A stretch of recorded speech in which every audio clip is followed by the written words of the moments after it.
Баршаңызға сәлем. Бұл видеода сіздер компьютерді қолмен басқаратын құрылғы тінтуір туралы айтатын боламын. Сіздер әлдетіге каналға тіркеліп лайк басыңыздар.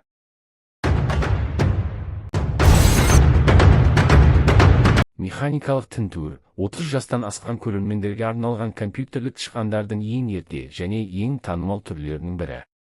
Бұл дизайнның басты ерекшелігі корпустың төменгі жағындағы резеңке немесе металл шар болды. Пайдаланушы тінтуірді үстелдің үстінен жылжытқанда, бұл шар қозғала бастайды және қозғалысты ішкі дөңгелектерге жібереді. Бір ролик көлденең, ал екіншісі тігінен қозғалуға жауапты болды.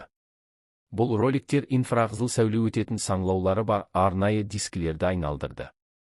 Датчиктер жарықтың үзілуін тіркеді және осылайша курсордың бағыты мен жылдамдығын анықтады. Ұқсас құрылғылар 80-ші және 90-ші жылдары IBM, Microsoft және Apple компанияларынан дербес компьютерлердің таралуымен бірге негізгі ағымға айналды. Көптеген адамдар үшін бұл компьютерді басқарудың алғашқы құрылғысы болған шарикті тінтуір болды. Бірақ бұл технологияның елеулі кемшілігі болды, бұл ластану. Қолдағы шаң, шаш және май бірте-бірте шар мен роликтерге жиналып, соның салдарынан курсор серпіліспен қозғала бастады, баяулады немесе мүлдем қалыпты реакцияны тоқтатты. Осыған байланысты тінтуірді үнемі тазалап отыруға тура келді. Сол кездегі көптеген қолданушылар төменгі қақпақты қалай алып тастағанын, допты шығарғанын және ішкі білікшелердегі кірді тырнақпен немесе мақта тампонымен тазалағанын есінде шығар. Оптикалық тінтуір. Қазір бұл тышқандардың ең көп таралған түрлерінің бірі. Ол бетті жарықтандыру үшін әдетте қызыл немесе инфрақызыл жарық диодты және секунд сайын мыңдаған суретке түсіретін сенсорды пайдаланады.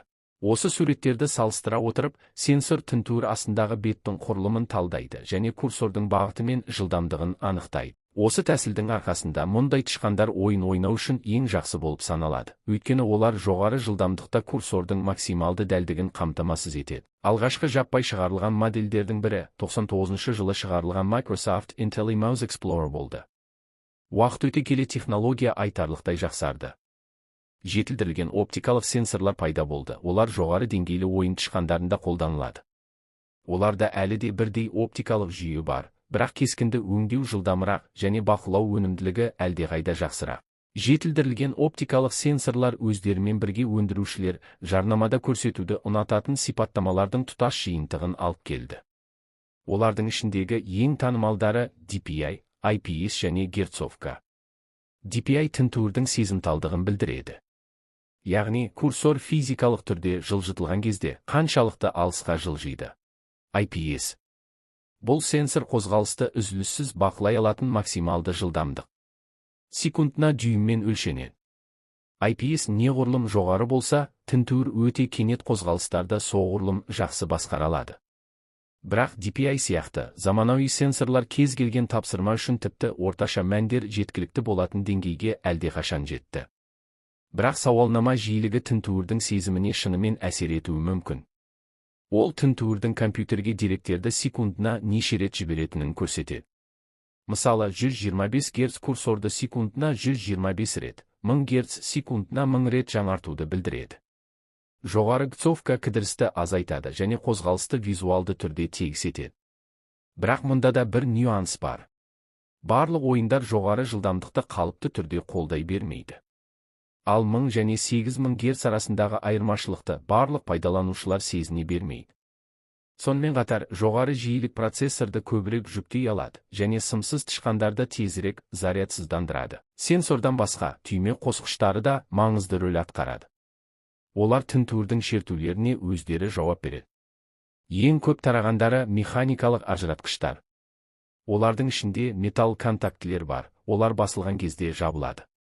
Олар әдеттегі тактильді жауап береді, бірақ уақыт өте келе тозуы және 2 рет түртуді бастауы мүмкін. Оптикалық қосқыштар басқаша жұмыс істейді.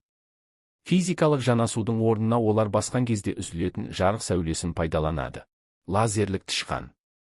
Бұл тышқандар оптикалық тышқандармен бірдей принцип бойынша жұмыс істейді, бірақ жарық диодты шамның орнына бетті жарықтандыру үшін лазерді пайдаланады.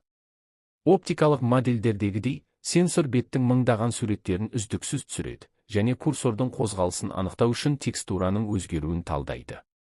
Бірақ лазер беттің әлдеқайда ұсақ бөлшектерін оқуға мүмкіндік береді, өйткені оның сәулесі оның құрылымына тереңірек енеді.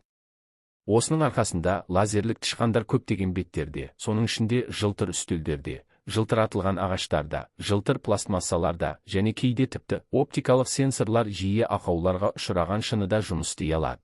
Сондықтан мұндай тышқандар саяхаттауға немесе кеңседе жұмыс істеуге өте ыңғайлы, өйткені төсеніш әрқашан қолыңызда болмауы мүмкін, ал лазерлік тінтуір кез келген жерде жұмыс істей алады. Алғашқы жаппай лазерлік тышқандар 00 жылдардың ортасында белсенді түрде пайда бола бастады. Ең танымал алғашқы модельдердің бірі 2004 жылы шығарылған Ligerex MX1000 болды. Ол кезде лазерлік датчиктер әдеттегі оптикамен салыстырғанда анағұрлым жетілдірілген және қымбат деп саналды.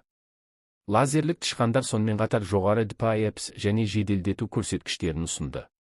Сондықтан олар ұзақ уақыт бойы кәсіпқойлар мен ойыншылар үшін шешім ретінде белсенді түрде насихатталды.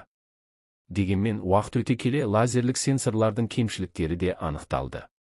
Лазер бетті тым терең талдайтындықтан, сенсор қосымша микроскопиялық бөлшектерді қабылдай алады. Бұл кейде курсордың аздап дірілдеуіне, тұрақсыздығына немесе қажетсіз үдеуіне әкеледі, әсіресе мата төсеніштерінде. Сонымен қатар, лазерлік сенсорлар әдетте көбірек қуатты пайдаланады. Бұл әсіресе сымсыз тышқандар үшін маңызды. Осымен видео соңына жетті. Енді сіздер компьютерлік тышқан жай тышқан емес екенін білетін болдыңыздар. Видео ұнаса лайк және подписка. Сіздермен бірге болған Қазтехногид арнасы.